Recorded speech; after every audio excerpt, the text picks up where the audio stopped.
السلام عليكم يا شباب يا أصدقائي، مرحبا بكم، أهلا وسهلا وشكرا جزيلا لمشاهدتكم. اسمي دان، صديقك الأميركي، وهون في هذه القناة إنجليزي for you نتعلم مع بعض وأعلمكم اللغة الإنجليزية التي مستخدمة على الشوارع الأمريكية، مستخدمة في الأفلام وفي الأغاني والسوشيال ميديا وهكذا.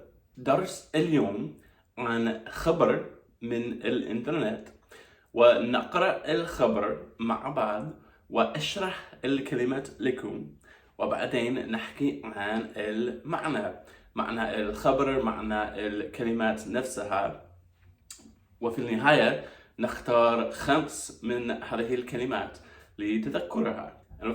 يلا نبدأ بالقراءة with هذا الخبر من Associated Press. طيب يا شباب، قبل أن نبدأ في القراءة، الهدف هنا في الفيديو وفي تعليم لغة أخرى بصفة عامة ليس فهم كل واحد من الكلمات، لا، المهم والهدف هون بس فهم السياق، فهم المعنى، ونختار بعض الكلمات هون لحفظ عليها أو لتذكرها، ولكن لا تركيز عن فهم 100% من هذه الكلمات، لا، بس تركيز على معنى النص. And with that, يلا نبدأ في القراءة. هذا الخبر من رياضة كرة القدم الأمريكية، وحدث أخير من تقاعد أحد من أفضل اللاعبين في الرياضة كلها في التاريخ، واسمه توم بريدي. وكما نشوف هون في العنوان، Tom Brady retires after 22 seasons, 7 Super Bowl titles. لاعب توم بريدي يتقاعد بعد 22 موسم و7 سوبر بول تايتلز، وهون سوبر بول يعني البطولة. والآن نعرف السياق، نعرف عن ماذا هذا الخبر، ولذلك نستمر في القراءة هون. تامبا فلوريدا. توم بريدي كان يلعب بفريق تامبا باي باكانيرز، لذلك هذا الخبر من تامبا فلوريدا. ونبدأ هون. Tom Brady walked away from the NFL on his own terms, still at the top of his game. الآن توم بريدي مرة أخرى اللاعب. باللغة الإنجليزية عندما نقول شخص walked away from، مشي من شيء، يعني تقاعد أو خرج من شيء. walked away from the NFL يعني تقاعد من كرة القدم الأمريكية. وشوف NFL يعني National Football League، أو بالاختصار NFL، أو كرة القدم الأمريكية، ولكن يسمونها NFL. on his own terms، وعندما نقول on his own terms أو on my own terms أو on your own terms، لقد فعل ذلك بطريقته الخاص، كان قراره ولم يخبره أحد بما يجب أن يفعله، هذا بس قراره ولا شخص آخر. on his own terms، still at the top of his game، ما زال من أفضل اللاعبين في كرة القدم الأمريكية. at the top يعني من أفضل شيء، من أفضل اللاعبين. ونستمر هون في النص الثاني. Brady, the most successful quarterback هون، the most successful quarterback in league history and one of the greatest champions in professional sports, has retired after winning 7 Super Bowls and setting numerous passing records in an unprecedented 22-year career. مرة أخرى، اسمه توم بريدي، the most successful quarterback. هون كلمة quarterback في كرة القدم الأمريكية. The quarterback مسؤول عن يرمي الكرة ويقول أفضل quarterback in league history، يعني في تاريخ NFL كرة القدم الأمريكية. And one of the greatest champions in professional sports، يعني هو من أفضل اللاعبين ليس بس في كرة القدم الأمريكية ولكن من كرة السلة وكرة القدم وبيسبول وغيرها. has retired قد يتقاعد بعد الفوز 7 مرة أخرى سوبر بولز، يعني البطولة 7 مرات. And setting numerous passing records، يعني الرقم القياسي ليرمي الكرة in an unprecedented غير مسبوق 22-year career. مهنته كانت 22 عام. وبعدين this is difficult for me to write, but here it goes. I am not going to make that competitive commitment anymore. Brady wrote in a lengthy post on Instagram, I have loved my NFL career, and now it is time to focus my time and energy on other things that require my attention. يقول هذا من الصعب جدا لكتابته، ولكن يلا here it goes.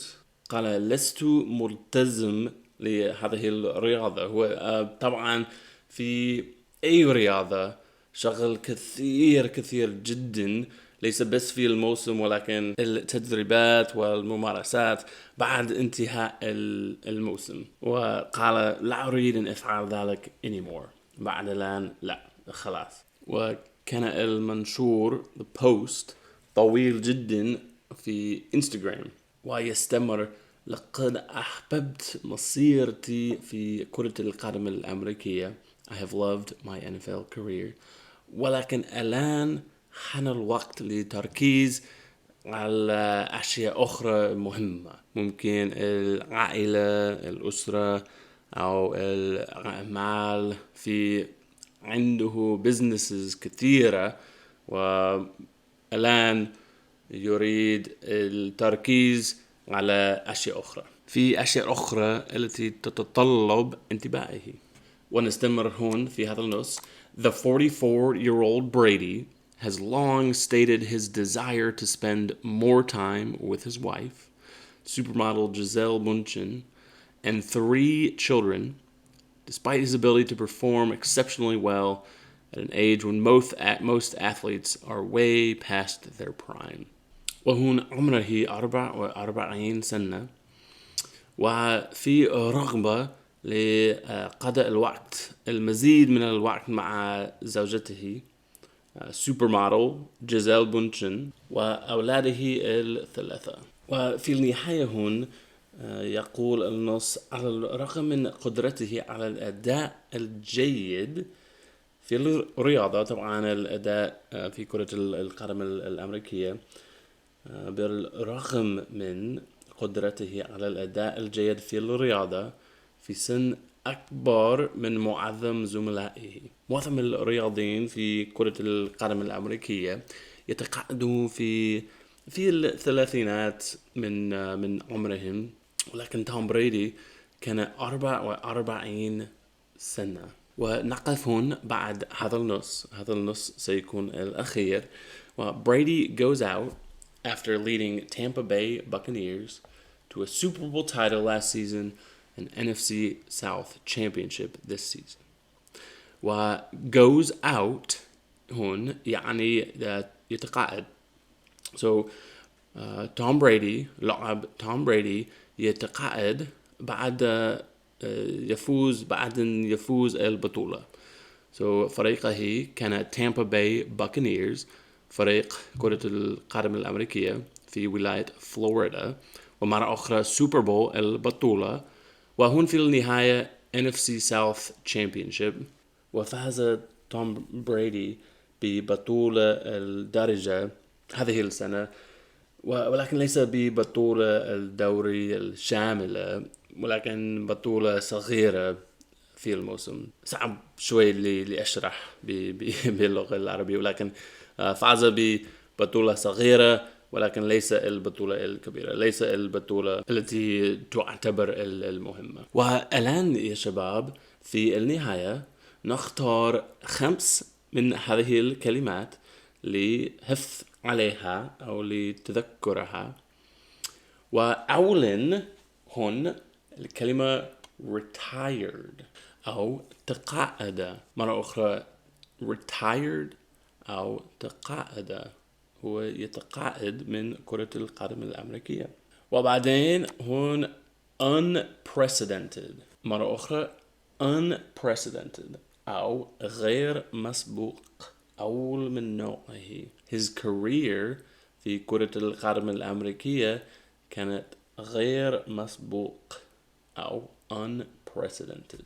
والكلمة الثالثة هون focus، مرة أخرى focus أو التركيز، يريد التركيز على أشياء أخرى مهمة في حياته. He wants to focus his time and energy, focus on other important things.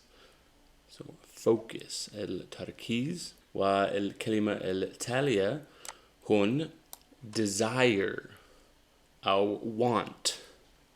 كلمة أخرى for لي want desire أو رغبة. So هون كان رغبة لقضاء الوقت مع الزوجة مع زوجته وأولاده كمان. والكلمة الأخيرة هون despite. So بالرغم من شيء، despite شيء. مراجعة سريعة: retired تقاعد، unprecedented غير مسبوق، focus التركيز، desire رغبة، and despite بالرغم من. طيب يا شباب، شكرا جزيلا لمشاهدتكم. إن شاء الله هذا الفيديو كان مفيدا لكم، وأشوف كلكم في الفيديو القادم في المستقبل القريب.